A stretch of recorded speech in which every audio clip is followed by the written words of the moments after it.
Hello dear student, how are you? So today we will teach you about the full detail of phrase. So first of all we will know the meaning of phrase. So what is the meaning of phrase? Phrase is a combination of two words. First one is phase and second one is range. Phase means the important part of any things, and range means to eradicate, to omit, to remove. So if we remove the important part in a sentence, so remaining part is called phrase. Hindi में समझिए, phrase दो शब्दों से मिलकर बना है। आज मैं फ्रेज को इस तरह से पढ़ाऊंगा कि बिल्कुल आसान से आसान और तुम्हारी समझ, तुम्हारे दिमाग में इसे अच्छी तरह से घुसेड़ दूंगा। देखिए, फ्रेज जो है दो शब्दों से बना है, एक तो फेज और दूसरा raise.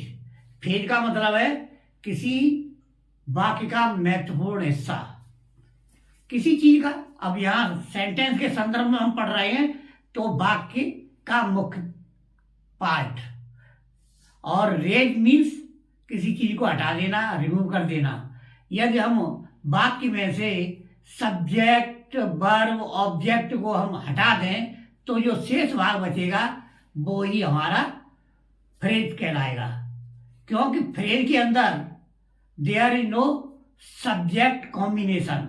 If there is no subject verb combination तो दैट इज कॉल्ड फ्रेज। इसकी जो definition, phrase is a group of words which makes sense. Phrase वाक्य का एक ऐसा समूह होता है शब्दों का, विच मेक सेंस, जिसका अर्थ होता है, बट नॉट कंप्लीट सेंस, लेकिन इसका पूरा सेंस नहीं होता, पूरा अर्थ नहीं होता। इज कॉल्ड फ्रेज, उसे फ्रेज कहते हैं। वाक्य का वह भाग जिसका कोई अर्थ नहीं हो, फ्रेज कहलाता है।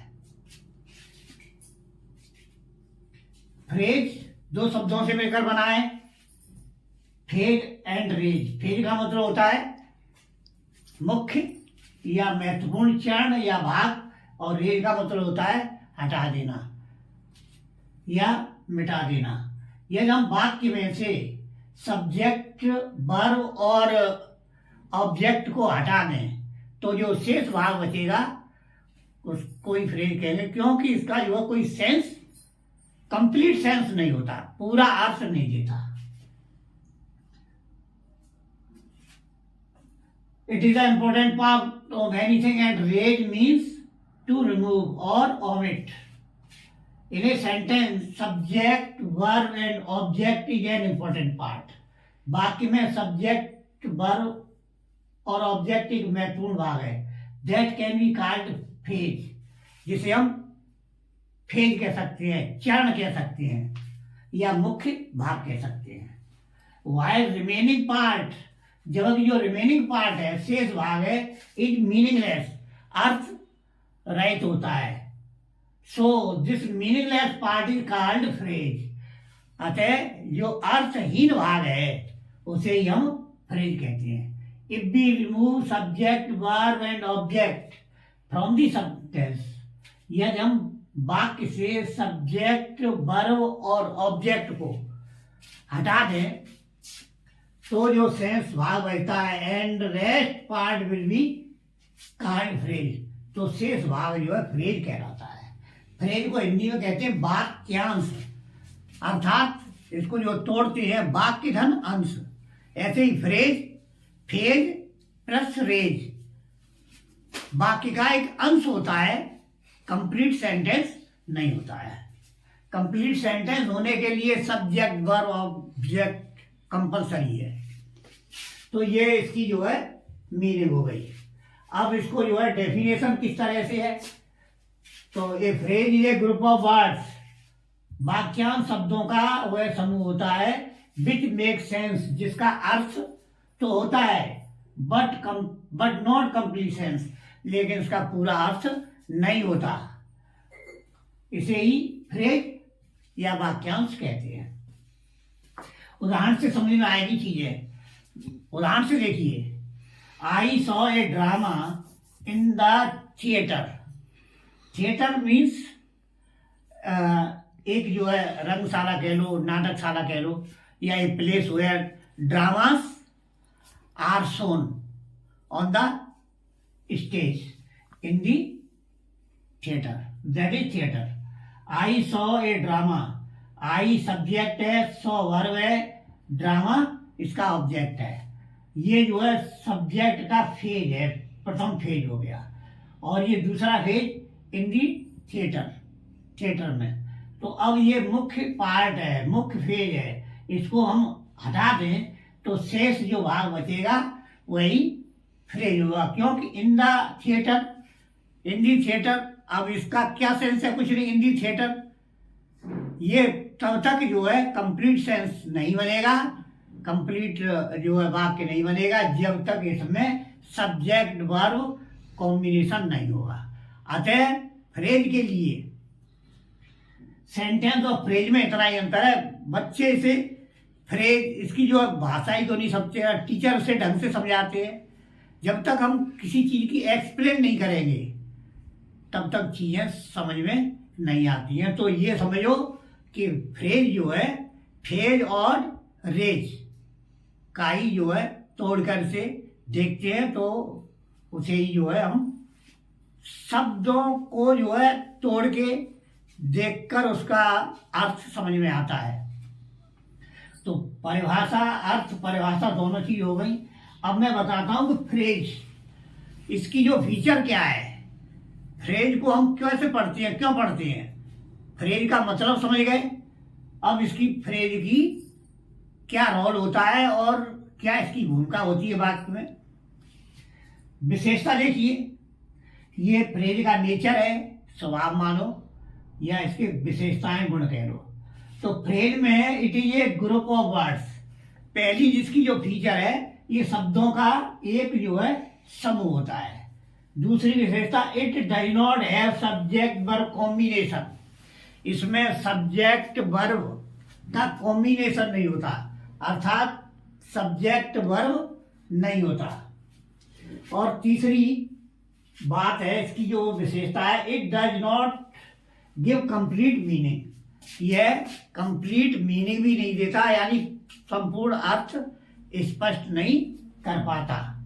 ये इसकी जो है खूबी है, विशेषताएं हैं। अब काइंड्स ऑफ फ्रेज, फ्रेज कितने प्रकार के होते हैं? There are so many phrases but only 4 और 5 phrases are important. Phrase can be so many kinds. देखो, फ्रेज के कई प्रकार हो सकते हैं और इसमें से मुख्य रूप से पढ़ने के लिए 4-5 ही फ्रेज महत्वपूर्ण है। अब मैंने हालांकि में के जो भेद बताए हैं, एक तो noun phrase, adjective phrase, verb phrase, adverb phrase, preposition phrase, जीरेंड phrase, infinitive phrase, participle phrase, opposite phrase. मैं गारंटी से कह सकता हूं कि ये आपने नाम भी नहीं सुने होंगे, क्योंकि टीचर इसे विस्तार से ही नहीं बताते हैं। आइए मैं इसे समझाता हूं। नाउन फ्रेज क्या होता है? इसे कहते हैं नाउन वाक्यांश। सब्जेक्ट वर्ब और ऑब्जेक्ट तो होगा ही नहीं। जैसे एक उदाहरण के लिए, दैट इज थीप। अब ये बताइए कि दैट ही थीप, इसका पूरा अर्थ है कि वह चोर है? इसका कोई सेंस निकला? तो सेंस नहीं निकल रहा है, तो यही फ्रेज है, क्योंकि इसमें से महत्वपूर्ण जो सेंटेंस का भाग है सब्जेक्ट वर्ब नहीं है। इसमें पहले ही मैंने इसकी जो क्वालिटी में बताया है कि it does not give complete sense, it does not have subject and verb combination. समझ में आ गई बात? इसमें सब्जेक्ट और वर्ब नहीं होता। अब जब सब्जेक्ट वर्ब नहीं है तो वो पूरा सेंस भरा किस तरह से देगा? तो जो सेंस नहीं देगा तो फ्रेज है, वाक्यांश है। भाई वाक्य है ही नहीं, वाक्य का एक अंश है, वही फ्रेज है।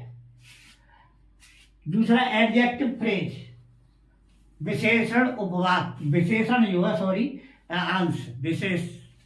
अब ये क्या है, ए ब्यूटीफुल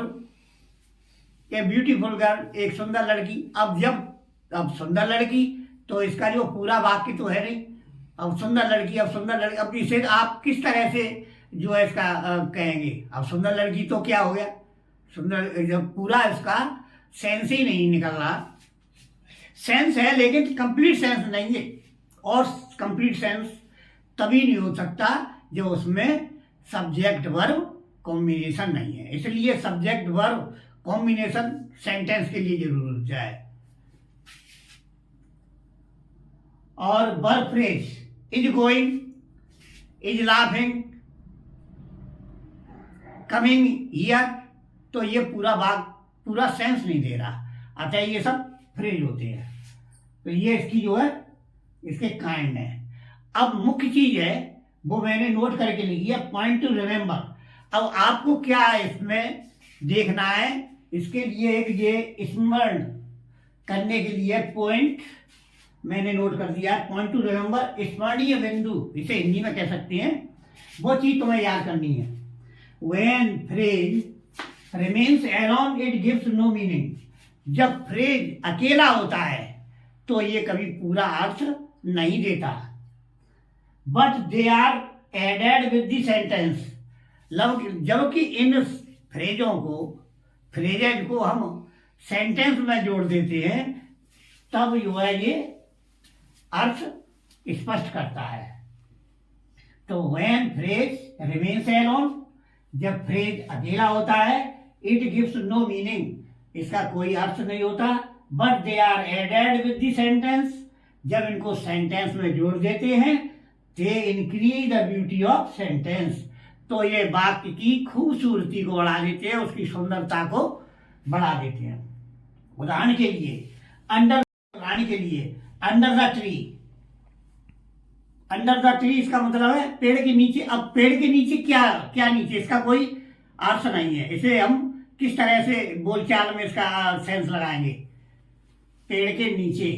अब इसका जब तक कोई अर्थ ही नहीं है तो ये फ्रेज है, क्योंकि वाक्यांश है। बार बार कह रहा हूं, इट गिव्स नो मीनिंग, क्यों, इसका कोई अर्थ नहीं, इट गिव्स ये अर्थ नहीं देता। नीचे सेंटेंस देखिए, आई एम सिटिंग, मैं बैठा हूं, अंडर द ट्री, पेड़ के नीचे, या they are sitting under the tree. अब ये पूरा सेंटेंस है, और ये हमें इसमें से ये निकाल देंगे तो ये हमारा एक पास जो अंडर द ट्री रह जाएगा वही फ्रेज कहला जाएगा।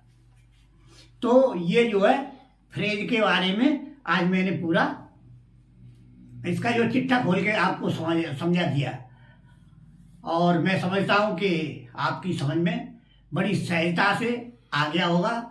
और वीडियो यदि अच्छी लगी है और तो इसे सब्सक्राइब, कमेंट, शेयर और कर दिया करो। ठीक है, कल मैं इसके साथ में क्लॉज को लाऊंगा। धन्यवाद।